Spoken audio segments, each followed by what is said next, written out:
नमस्कार, सात से आकर आदाब। स्वागत है आप सभी का आपके अपने परिवार आनंद मैथमेटिक्स क्लासेस में। जी हाँ दोस्तों, आज हम लोग करेंगे इंक्रीजिंग और डिक्रीजिंग फंक्शन जो क्लास 12 में आता है 100%। तो आज उसी पे चर्चा चलेगा, इंक्रीजिंग और डिक्रीजिंग पे। तो लगा दीजिए आग पानी में जवानी उसे कहते हैं, छीन लीजिए सिलेक्शन कहानी उसे कहते हैं। तो देर किस बात की, चलिए स्टार्ट करते हैं आज। तो आज हम लोग पढ़ेंगे दोस्तों इंक्रीजिंग, हाँ ध्यान समझिएगा, इंक्रीजिंग एंड डिक्रीजिंग फंक्शन को पढ़ेंगे छोटो, डिक्रीजिंग। और आज पढ़ने के बाद 100% गारंटी ले लेते हैं कि यह चैप्टर में आपको कोई भी दिक्कत नहीं हो सकता है। 100% गारंटी लेते हैं बाबू कि आज के क्लास पढ़ लो और तुम्हारा इंक्रीजिंग डिक्रीजिंग क्लियर। तो देखिएगा, increasing and decreasing function, FUNCTION function. तो देखिए इसका हिंदी क्या होता है सर? तो हिंदी होता है वर्धमान। बोलेगा सर क्या होता है? वर्धमान। और ये तथा और ह्रासमान फलन होता है बाबू। तो इसी पे आए हम लोग चर्चा करेंगे, इंक्रीजिंग एंड डिक्रीजिंग फंक्शंस पे, ह्रासमान और वर्धमान फंक्शंस पे। तो चलिए समझिएगा, सीखते हैं कैसे क्या है। देखिए छोटू, ऐसे सीखने के लिए अगर कहा जाए वर्धमान और ह्रासमान फलन के बारे में, इंक्रीजिंग एंड डिक्रीजिंग फंक्शंस के बारे में, तो बहुत कुछ है। अगर हमको कहे कि एग्जाम और व्यू से सिखाइए जी, तो मात्र 2 मिनट में हम सिखा देंगे, 2 मिनट में, और एक भी क्वेश्चन नहीं छूटेगा, 100% लिखित के साथ, मात्र 2 मिनट में। 2 मिनट पढ़ लो, तुम्हारा क्लियर। लेकिन मुझे कहना है कि केवल एग्जाम और व्यू से हम नहीं पढ़ाएंगे, सिखाएंगे तो इंक्रीजिंग डिक्रीजिंग का जड़ सिखाएंगे, वरना नहीं सिखाएंगे। मेरा यह सिद्धांत रहता है। तो चलिए इंक्रीजिंग डिक्रीजिंग सीखते हैं। पहले समझते हैं कि increasing functions and decreasing functions क्या होता है बाबू। तो समझिएगा, देखिए छोटू, ग्राफ के जैसे सिखाते हैं, ठीक है। जैसे मैंने ये ऐसे पारा और मैंने एक ऐसे पारा, ठीक है। और समझिए पहले इंक्रीजिंग डिक्रीजिंग होता क्या, उसके बाद आगे और विस्तार हम बढ़िया से सीखेंगे। तो मैंने इस ढंग से पारा, मैंने एक ग्राफ इस ढंग से लिया ऐसे, और मैंने एक ग्राफ ऐसे लिया, ऐसे लिया। तो ये 2 टाइप का मैंने ग्राफ लिया। अब मैं आपसे सिखाना चाहता हूं, अब बढ़िया से सिखाऊंगा। अब सीखने के लिए आप तैयार रहिएगा। देखिए छोटू, क्या होता है कि ये भी कोई ना कोई फंक्शन होगा, ये भी कोई फंक्शन होगा। ये जो लम्हार का यहाँ से यहाँ तक गया है, ये देखो यहाँ से लेके यहाँ तक जो गया है, ये भी कोई फंक्शन का ही ग्राफ है। और ये भी यहाँ से यहाँ गया, ऐसे मुड़ा सपन, ये भी कोई फंक्शन का ही ग्राफ है, ठीक है। तो सवाल ये होता है कि ये फंक्शन क्या है? इंक्रीजिंग है। ये फंक्शन क्या है?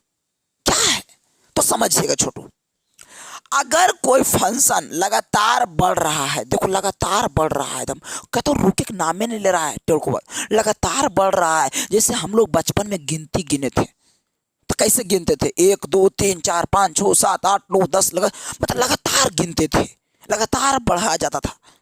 तो ये लगातार बढ़ रहा है। ये फंक्शन में देखिए, यहां से यहां बढ़ा और यहां से यहां तक ये स्थिर रह गया।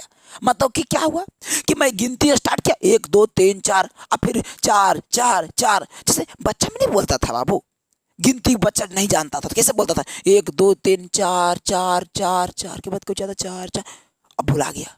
तो यही ये है कि यहां तक तो लगातार बढ़ा, लेकिन फिर यहां तक वही 4 4 4 कर रहा है। अब समय पार हो रहा है, अब फिर बढ़ा 5 6 7 8, फिर जाकर 8 पर 8 8 8, ऐसे। मतलब कि इसमें कहीं कांस्टेंट तो फिर बढ़ रहा है, लेकिन घटना नहीं चाहिए, लगातार बढ़े। कैसे कभी सुना है 1 2 3 4 3 2 1 करेक्ट नहीं, लगातार बढ़ते जाना चाहिए। हाँ, बीच में स्टॉपिंग आ रहा है, तो ये देखिए, तो ये दोनों में साफ स्पष्ट हो रहा है कि अगर ये लगातार बढ़ रहा है, लगातार अगर बढ़ रहा है, कहीं रुकावट नहीं है, तो इसे कहेंगे हम लोग निरंतर वर्धमान।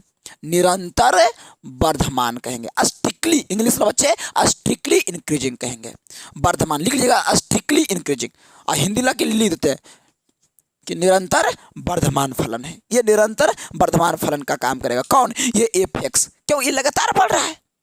लेकिन ये फंक्शन में क्या हो रहा है कि यहां से यहां बढ़ रहा है, फिर स्थिर हो रहा है, फिर बढ़ रहा है, फिर स्थिर हो रहा है। तो ये वर्धमान है, हम ये नहीं कह रहे हैं कि ये बढ़ नहीं रहा है, घट रहा है, वर्धमान है लेकिन निरंतर वर्धमान नहीं है। इसको हम केवल कहेंगे वर्धमान फलन कहेंगे। कुछ कहेंगे वर्धमान फलन कहेंगे, इसको इंक्रीजिंग फंक्शन कहेंगे, केवल इंक्रीजिंग फंक्शन कहेंगे, इसको निरंतर नहीं कहेंगे। निरंतर किसको कहेंगे? जो लगातार बढ़ रहा है। ये हुआ वर्धमान और ह्रासमान, सॉरी वर्धमान और निरंतर वर्धमान में अंतर। सोचो तो, लेकिन बच्चा को समझ में आना चाहिए। देखो जैसे मैंने लिया x1, कुछ लिया x1, तो यहां से fx1 निकला कि नहीं निकला? अगर मैं ले लिया यहाँ पे x2, कुछ ले लिया x2, तो यहाँ क्या निकलेगा? fx2। तो इससे पता क्या चला कि अगर x2 बड़ा है, देखो x2 बड़ा है, देखो 0 से बिंदु से यहाँ तक x1 है और यहाँ से लेके यहाँ तक x2 है, तो x2 जाहिर सी बात बड़ा है किससे? x1 से। तो इस कंडीशन में क्या आया कि fx2 भी कौन सी है? बड़ा है। देखो fx2 क्या है? यहाँ आ रहा है, fx2 यहाँ आ रहा है कि नहीं? देखो इतना बड़ा है और fx1 इतनी बड़ा है, तो fx2 भी बड़ा है किससे? fx1 से। तो ऐसे कंडीशन में हम इस ढंग से लिखते हैं निरंतर वर्धमान के लिए। कहीं बराबर नहीं आया, नहीं ना। लेकिन इसमें क्या हो रहा है कि अगर हम x1 यहाँ लेते हैं, मान लेते हैं, और यहाँ x2 लेते हैं, तो यहाँ fx1 निकलेगा और यहाँ fx2 निकलेगा। तो अगर x2 बड़ा है यहाँ पे x1 से, तो इस स्थिति में हम देख रहे हैं कि fx2 भी बड़ा है fx1 से, है कि नहीं बड़ा? तो सर दोनों में अंतर क्या हुआ सर? लेकिन यहाँ पे बराबर भी हम ले सकते हैं। कब? जब हम x1 यहाँ ले लेंगे और x2 यहाँ ले लेंगे, तो दोनों स्थिति के लिए तो ये तो सेम आ रहा है। देखो ये बढ़ू मतलब यहाँ से यहाँ जीरी हुआ है और यहाँ से यहाँ बड़ा है, ये बढ़ घट रहा है, लेकिन ये तो बढ़ घट नहीं रहा है। इसके लिए ये इक्वल का भी साइन लेता है। तो अगर इक्वल का साइन अगर ले लेते हैं तो ये हो जाएगा वर्धमान केवल, और इक्वल का साइन नहीं लेंगे तो ये हो जाएगा निरंतर वर्धमान का साइन। तो ये वर्धमान और निरंतर वर्धमान में अंतर था, ये ग्राफ विधि से। लेकिन ग्राफ विधि से कहेगा तब ना, हमको ग्राफ विधि से क्वेश्चन बनाने के लिए नहीं आएगा। चलिए अब थोड़ा सा हम डिक्रीजिंग फंक्शन के बारे में जान लेते हैं, उसके बाद मैं सिखाऊंगा डीसी के बारे में। पहले इंक्रीजिंग डिक्रीजिंग बारे में समझते हैं, क्योंकि इंक्रीज तो हम सब लोग सीख चुके हैं, अब डिक्रीजिंग सीखते हैं। देखो छोटू, अगर हम ऐसे फंक्शन लिए और ऐसे कोई ग्राफ आ रहा है इस ढंग से, और एक ग्राफ एक ऐसे आ रहा है, ऐसे आया फिर ऐसे हुआ फिर ऐसे आया, यहाँ से स्टार्ट हुआ, ठीक है, और फिर ऐसे हुआ ऐसे, तो ये फंक्शंस क्या है? देखो छोटू, ये फंक्शन यहाँ से स्टार्ट हुआ और लगातार घटते जा रहा है, तो ये डिक्रीजिंग है। ये कौन? मान लो कोई फंक्शन है, तो ये फंक्शन डिक्रीजिंग है, लेकिन कौन है? तो निरंतर है। कुछ है निरंतर ह्रासमान है, ह्रासमान है, स्ट्रिक्टली डिक्रीजिंग फंक्शन है ये फंक्शन। देखो कोई बता सकता है, लेकिन ये तो यहाँ से स्टार्ट हुआ, घट रहा है, फिर आया, फिर रुक गया, फिर घट रहा है, फिर रुक गया, ये लगता है खरगोशवा नहीं। तो ये आपका केवल और केवल ह्रासमान फलन है, ह्रासमान फलन है, जिसको हम लोग कहते हैं डिक्रीजिंग फंक्शन कहते हैं। ये डिक्रीजिंग फंक्शन का निशानी है, ये डिक्रीजिंग फंक्शन, और ये निरंतर ह्रासमान है, ये मतलब स्ट्रिक्टली डिक्रीजिंग फंक्शन है। तो सोचो दोनों में क्या अंतर है, ठीक है। अगर यहाँ पे देखिए, अगर x1 लेते हैं तो ये fx1 आएगा, और यहाँ x2 लेते हैं तो ये fx2 आएगा। तो इस कंडीशन में क्या होगा कि x2 बड़ा है x1 से। हम मान रहे हैं कि x2, देखो यहाँ 0 से लेके यहाँ x2 है, x1 यही तो नहीं है, तो x2 बड़ा है x1 से, लेकिन फंक्शन का मान देखिए बाबू, fx1 बड़ा है fx2 से, तो fx1 बड़ा है fx2 से, ये कंडीशन है। लेकिन इसके लिए अगर मैं लूँ तो यहाँ अगर हम x1 ले लेता हूँ और यहाँ पे अगर हम x2 ले लेता हूँ, तो इसके लिए तो x2 बड़ा है, मान लेते हैं x1 से। देखिए x2 यहाँ से यहाँ है, तो x2 तो बड़ा है किससे? x1 से। लेकिन ये fx1 हो गया, ये fx2 हो गया, लेकिन देखा जाए तो ये fx1 यहाँ से बड़ा है fx2 से, लेकिन कभी कभी बराबर भी हो जाएगा। कब जब यहाँ पे लेंगे दोगो, तब समझ में आ गया। तो इसके लिए ये कंडीशन, इसके लिए ये कहानी समझने के लिए था कि ये देखिए हो गया निरंतर ह्रासमान, ये हो गया ह्रासमान केवल, ये समझने के लिए था ग्राफ के मेथड से कि ये इंक्रीजिंग ऐसे। लेकिन अगर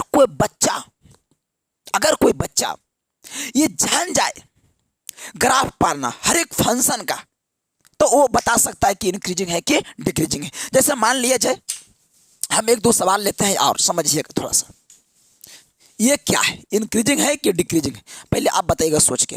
जैसे मैं एक फंक्शन लिया, ठीक है, ऐसे लिया, ऐसे अब मैं पूछा बताइए ये फंक्शन है, मान लेते हैं एफ एक्स, ठीक है, ये फंक्शन है किसी चीज़ का, ये इंक्रीजिंग है कि डिक्रीजिंग है। तो मैं देखा यहाँ से कि रे ये बढ़ रहा है, यहाँ तक तो लगातार बढ़ा, लेकिन यहाँ से यहाँ घटने लगा, घटते गया, फिर यहाँ से बढ़ा, फिर घटा, फिर बढ़ा, फिर घटा। समझ में नहीं आ रहा यार क्या करना तुम चाह रहा है। जैसे हम क्या बोले थे, लगातार बढ़ते रहेगा तो उसे निरंतर वर्धमान, खाली बढ़ते रहेगा तो उसे वर्धमान, लगातार घटेगा तो ह्रासमान, निरंतर ह्रासमान, अगर धीरे धीरे घटेगा तो उसे कहेंगे हम लोग क्या चीज, केवल ह्रासमान। लेकिन ऐसे इसमें क्या हो रहा है, कभी बढ़ रहा है कभी घट रहा है, कभी बढ़ रहा है कभी घट रहा है। तो ऐसे स्थिति में कोई कहेगा वर्धमान तो कोई कहेगा ह्रासमान। तो ऐसे कंडीशन में किसका बात मानोगे। इसीलिए इसको ना तो वर्धमान कहेंगे और ना ही ह्रासमान कहेंगे। लेकिन हाँ एक कंडीशन में कह सकते हैं, वो कहा देगा कि ना यहां से लेके यहीं तक बताओ, यहां से ले और यहीं तक बताओ कौन चीज है। तो कभी यहां से यहां चेक करते हैं, अरे लगातार बढ़ रहा है, कभी वर्धमान हो। अच्छा यहां से यहां बताओ, यहां से ए से बी, तो ए से बी वर्धमान हो, मतलब बी से सी बताओ क्या है, बी से सी देख दे, ये घटला रहो ह्रासमान हो। अच्छा सी से डी बताओ, सी से डी बताइए वर्धमान हो, डी से ई बताओ गलिए ह्रासमान हो। अतरा से पूछ देगा बल ए से सी बताओ रे, तो कमी रुक जो बढ़ रहा है घट रहा है, वर्धमान कहोगे तो ई दुख, ह्रासमान कहोगे तो ई दुख, और तुम कहोगे वर्धमान और ह्रासमान दोनों, तो ये कहेगा ना ना हम कहाँ, हम तो वर्धमान है, हम ह्रासमान कहाँ है। तो सवाल फंस जाता है। इसीलिए अगर तुमको ए से सी को पूछ देगा डायरेक्ट तो देखना कि पहले बढ़ रहा है फिर घट रहा है, इसका मतलब डिसाइड करना संभव नहीं है। इसलिए बोल देंगे ना वर्धमान है तुम, जो ना ह्रासमान, भाग, इससे काम होता है। लेकिन अगर फिक्स पॉइंट कर देगा तो हम कह देंगे देखो, अगर मान ली तुमसे कोई पूछ देगा ई से एफ क्या है, तो ई से एफ अब वर्धमान है हो। अच्छा एफ से जी, तो मान ली जी क्या है, ह्रासमान है। ऐसे होता डिसाइड है। समझ में आ गया होगा, क्लियर हो गया होगा। चलिए तो वर्धमान समझ में आ गया, निरंतर वर्धमान समझ में आ गया, ह्रासमान समझ में आ गया, निरंतर ह्रासमान समझ में आ गया, और ना वर्धमान ना ह्रासमान ग्राफ की मेथड से। लेकिन ग्राफ आपको एग्जामिनेशन हॉल में नहीं देगा। हर एक बच्चा का ग्राफ पार पाना संभव है, ग्राफ पारना तो संभव है मानते हैं, लेकिन हर एक बच्चा के लिए संभव नहीं है। तो मैंने एग्जाम वाले सोचा कि बच्चा को ग्राफ से बड़ा दिक्कत होता, अगर बड़ा डिफिकल्ट क्वेश्चंस का ग्राफ कैसे बच्चा पारेगा, छोटा मोटा ग्राफ जान में नहीं करता, बड़ा बड़ा ग्राफ कैसे जानेगा। तो उसके लिए एक चैप्टर आईएससी में बना दिया गया जिसको हम लोग कहते हैं एप्लीकेशन ऑफ डेरिवेटिव्स। अवकलन के अनुप्रयोग में एक चैप्टर है वर्धमान और ह्रासमान, मतलब अवकलन के मेथड से भी आप इसको सोल्व कर सकते हैं। तो बोले भाई अब मुद्दे की बात आया, अब क्लास 12 का बात आया। जखने तो चल रहा था इसका पूरा डिटेल्स कि कैसे वर्धमान क्या होता है, ह्रासमान क्या होता है, तो फंक्शन दे रहेगा, उसका अगर ग्राफ पार दीजिएगा तो बता दीजिएगा। लेकिन विदाउट ग्राफ आप बताइए कि फंक्शन क्या है, इंक्रीजिंग है या डिक्रीजिंग है। विदाउट ग्राफ मतलब मीन्स ग्राफ का इस्तेमाल नहीं करना है। सवाल तो बड़ा कंजुगेटेड आ गया। बोले बिना ग्राफ के कैसे पारे यार। तब बोला गया कि देखो बिना ग्राफ के होगा, तो बोल कैसे, बल डीसी का उपयोग करके। अरे यार कैसे, तो बोले इसमें 3 टाइप का क्वेश्चन आएगा। अरे यार कल बहुत अच्छा, कैसे कैसे आएगा भाई। देखो क्या करना है कि सबसे पहला दे रहेगा फंक्शन एफ एक्स का मान। कल ठीक है भाई, एफ एक्स का मान कुछ ना कुछ दे रहेगा, कल ठीक है समझ लेंगे, दे रहेगा तो हम जज कर लेंगे करना क्या। और उसके बाद कहेगा कि बताओ ये फंक्शन क्या है, इंक्रीजिंग है, डिक्रीजिंग है कि ना इंक्रीजिंग है ना डिक्रीजिंग है। सवाल बड़ा हैवी आ गया। तो मैंने कहा कि अगर केवल फंक्शन दिया और कुछ नहीं दिया तो क्या करना है, इसका फटाक देने डीसी करना है। कुछ करना है डीसी, तो बढ़िया बच्चा जानता है सब। तो डीसी करेंगे सर तो एफ डैश एक्स आएगा, हाँ आएगा, बहुत अच्छा है। एफ डैश एक्स आएगा तो बल हाँ सर ये पहला काम कर देंगे। तो काम नंबर पहला कि फंक्शन दे रहेगा, उस फंक्शन को दुनिया में क्या कह रहा है लोग ना सुनना है। जैसे वो बोला वर्धमान निकालिए, ह्रासमान का बात आया क्वेश्चन में, कुछ नहीं करना है। फंक्शन जो भी दे रहे उससे भी हमको मतलब नहीं रहेगा, हम आराम से चुपचाप उसका डीसी कर देंगे। हम लिखते हैं फंक्शन का डीसी, फंक्शन का डीसी, डिफरेंशिएशन, डिफरेंस समझिए ना, डिफरेंशिएशन करना, अवकलन करना, तो बड़ा अच्छा से कर देंगे पहला स्टेप। दूसरा स्टेप क्या करना है कि अगर डीसी में एक्स रह गया, डीसी में एक्स रह गया, जैसे ऐसे छोटू फंक्शन है, मान लीजिए 3x + 5 है, इसका डीसी किया तो एफ डैश एक्स आया, डीसी एफ एक्स का डीसी, और 3x का डीसी 3 आ गया, कॉन्स्टेंट 0, तो इसमें एक्स नहीं है। लेकिन अगर यहाँ एक्स स्क्वायर रहता तो कितना आता, तो 6x आता, अब 0। तो अगर डीसी में एक्स रह जाए तो क्या करना है कि एफ डैश एक्स को 0 के बराबर करना है। कब, जब जब जब जब एक्स रहेगा तब, अगर एक्स नहीं रहेगा तब उसका भी कहानी सिखाएंगे, टेंशन मत लो। जब एक्स रहे तो 0 के बराबर कर देना है। अब बराबर करने के बाद क्या करना है कि एक्स का मान निकालना है, एक्स का मान निकाल लेना है, एक्स का मान निकाल लेना है और उस एक्स का मान को चिन्ह परिपाटी में रख देना है। किस परिपाटी में रख देना है, चिन्ह परिपाटी में रख देना है। जैसे चिन्ह परिपाटी ऐसे होता है तो माइनस इन्फिनिटिव, अगर प्लस इन्फिनिटिव, जितना भी एक्स के मान आ जाए, 2 आ जाए, 10 आ जाए, 50 आ जाए, 1 आ जाए, हम डजेंट मैटर, हमको टेंशन नहीं है, हमको एक्स का मान कितना भी क्यों ना जाए उसको रख देना है। तो मान लीजिए 1 होइले तो यहाँ रखा लिए, मान लीजिए अगले कोई हुलार एक्स, ऐसे हुलार तो एक्स का मान आएगा नहीं, लेट मी आ गया, जैसे 1 आ जाएगा, 2 आ जाएगा, 1/2 आएगा, -1/2 आएगा, √3/4, ये सब आ सकता है। तो उसको यहाँ इंक्लूड कर देना है, ठीक है, एक्स के वैल्यू को। अब क्या करना है कि ये मान लीजिए आ गया 2, सपोज दैट, अच्छा रहेगा समझने के लिए। अगर 2 आ गया तो 2 से पहले और माइनस इन्फिनिटिव के बाद के बीच का कोई संख्या लो। कोई संख्या क्या ले सकते हैं सर, तो अरे बउआ माइनस इन्फिनिटिव है, यहाँ 2 है तो यहाँ 1 हो सकता है, 0 हो सकता है, -1 -2 बहुत सारा संख्या है। तो ये 2 और माइनस इन्फिनिटिव के बीच कोई भी एगो संख्या ले लो, 0 ले लो या 1 ले लो, जो तुमको अच्छा लगे, तुम्हारा चॉइस। उसको लेके क्या करना है कि जो एफ डैश एक्स निकाला है ना, निकाला था एफ डैश एक्स, हाँ सर, तो उसमें जाके पुट कर देना है। अच्छा पुट कर देना है तो वहाँ से सर एफ डैश एक्स के मान निकल जाएगा सर। हाँ, अगर वो एफ डैश एक्स के मान 0 से बड़ा आ गया, अगर वो एफ डैश एक्स के मान 0 से बड़ा आ गया तो कह देना है कि फंक्शन जो है एफ एक्स जो है वो इंक्रीजिंग है। क्या है, इंक्रीजिंग है। जो फंक्शन जो है वो क्या है, इंक्रीजिंग है। वो फंक्शन क्या है, इंक्रीजिंग है। कब, जब एफ डैश एक्स 0 से बड़ा हो जाएगा तब। लेकिन अगर एफ डैश एक्स का मान 0 से छोटा आ जाए, 0 से छोटा आ जाए तो हम लोग डिक्रीजिंग बोल के चल जाएंगे। तो यहाँ से हम समझ गए, काम हो गया मेरा क्लियर। अब चलिए देखते हैं क्वेश्चंस बना के, सारा क्वेश्चन उड़ जाएगा, धुआं हो जाएगा, देखिएगा और समझिएगा।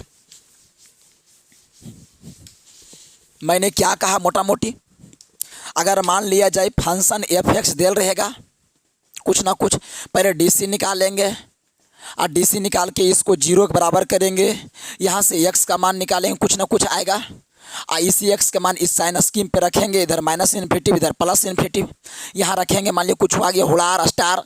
अगर इसके बीच में निगेटिव आ गया, अगर इसके बीच में पॉजिटिव आ गया तो निगेटिव आने का मतलब क्या हुआ कि 0 से छोटा, मतलब माइनस इन्फिनिटिव से स्टार तक के बीच में जो हो जाएगा वो हो जाएगा डिक्रीजिंग, और स्टार से लेके प्लस इन्फिनिटिव तक हो जाएगा आपका इंक्रीजिंग। कहानी हो गया क्लियर, इतनी है। फंक्शन देल रहेगा, डीसी करेंगे, 0 के बराबर करेंगे, एक्स के मान निकालेंगे, इस पे रखेंगे, इसके बीच में अगर माइनस आया तो डिक्रीजिंग, प्लस आया इंक्रीजिंग, फंक्शन देते हैं, समझ में पूरे क्लियरेट आ जाएगा। लाइए बस सर अगर डीसी करबे एक्स ला नहीं दे तो उहे पहले ले जैसे देते हैं। पहला क्वेश्चन एनसीईआरटी का पूरे किताब बन जाएगा।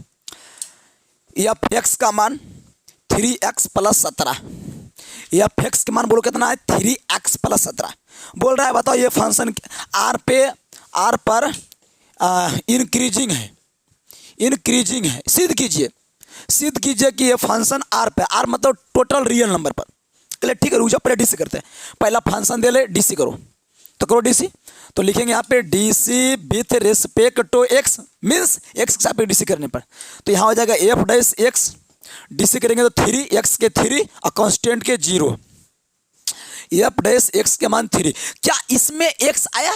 नहीं है, ये तो डायरेक्ट बोल रहा है कि एफ डैश एक्स के मान 3 है, मतलब 0 से बड़ा है। देखो कोई भी कहेगा 3 का मान 0 से बड़ा है, हम कहेंगे चूंकि एफ डैश एक्स के मान 0 से बड़ा है, इसीलिए F X as increasing on R पर, और कुछ रियल नंबर रखिए, 1 रखिए, 2 रखिए, 4 रखिए, 5, ये कुछ प्रभाव पड़ जाता है? नहीं, इसीलिए इंक्रीजिंग हो गया। कितना आसान क्वेश्चन है। डीसी करो, अगर 0 से बड़ा आ गया इंक्रीजिंग, 0 से अगर छोटा आता, जैसे अगर यह क्वेश्चन में इसे लेते हैं अपन मन से, रुको अपन मन से इस क्वेश्चन में ऐसे लेते हैं, समझने का प्रयास किएगा थोड़ा सा।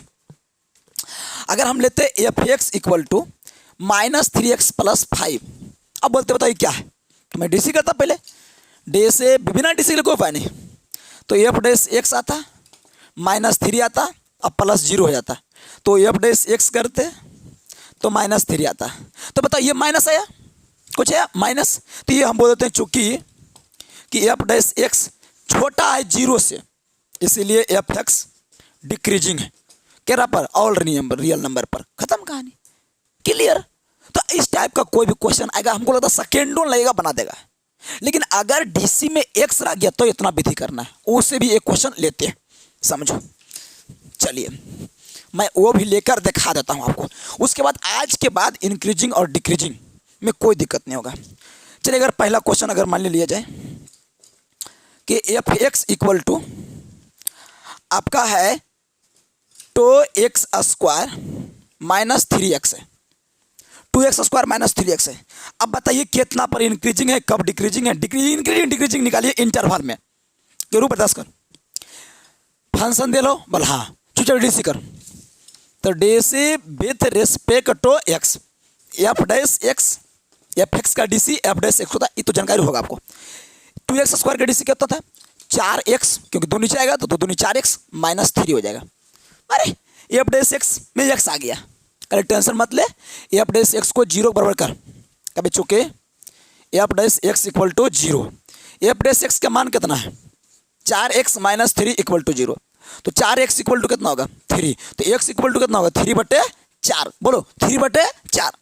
अब इस x का मान लिया स्टार है, तो कहाँ रखे थे, साइन स्कीम पे, साइन स्कीम ऐसे पार देना है, माइनस इन्फिनिटिवली देना है, प्लस इन्फिनिटिवली देना है, ये तो हम 3/4, अगर 2 माना था 2 को लिखते, 10 को बोले ना 10 को लिखते, तो ये इतना लिखते। अब यहाँ से यहाँ के बीच में कौन संख्या आ सकता है, इसके मान को इसमें पुट करना है, तब नहीं डिसाइड होगा कि बड़ा रहा है कि छोटा रहा है 0 से, और यहाँ से यहाँ भी रखना है। तो 3/4 के पहले 0 आ सकता है कि नहीं आ सकता, -1 आ सकता है, -2 आ सकता है, क्योंकि माइनस इन्फिनिटी तक है। और इसके बाद क्या आ सकता है, 3/4 है तो 1 आ सकता है, 2 3 4 5 6 7 अनेकों आ सकता है। चलिए 0 रख के देखते हैं इसमें, तो जब इसमें 0 रखेंगे तो कितना आएगा, 0 × 4 0, अब -3 यानी निगेटिव आ जाएगा। अच्छा पक्का ये इधर निगेटिव है तो इधर पक्का पॉजिटिव होगा, कोई जरूरी नहीं है लेकिन होगा। चलिए पॉजिटिव आ गया, तो बताओ कि माइनस इन्फिनिटी से लेके 3/4 तक, माइनस इन्फिनिटी से लेके 3/4 तक, हाँ सही दिखाई पड़ रहा है, माइनस इन्फिनिटी से लेके 3/4 तक ये माइनस आया, तो डिक्रीजिंग हुआ कि इंक्रीजिंग, तो माइनस आ रहा है तो डिक्रीजिंग, तो ये डिक्रीजिंग हो जाएगा, डिक्रीजिंग। लेकिन अगर मैं सवाल कहूँ ऐसे कि 3/4 से लेके इन्फिनिटी तक क्या आया, तो इसे बोलेंगे इंक्रीजिंग सर, ले सॉल्व हो गया। अब कोई भी क्वेश्चन बना सकता है तुम, हाँ बोला दो। चलिए एक क्वेश्चन और देते हैं, समझने का प्रयास कीजिएगा,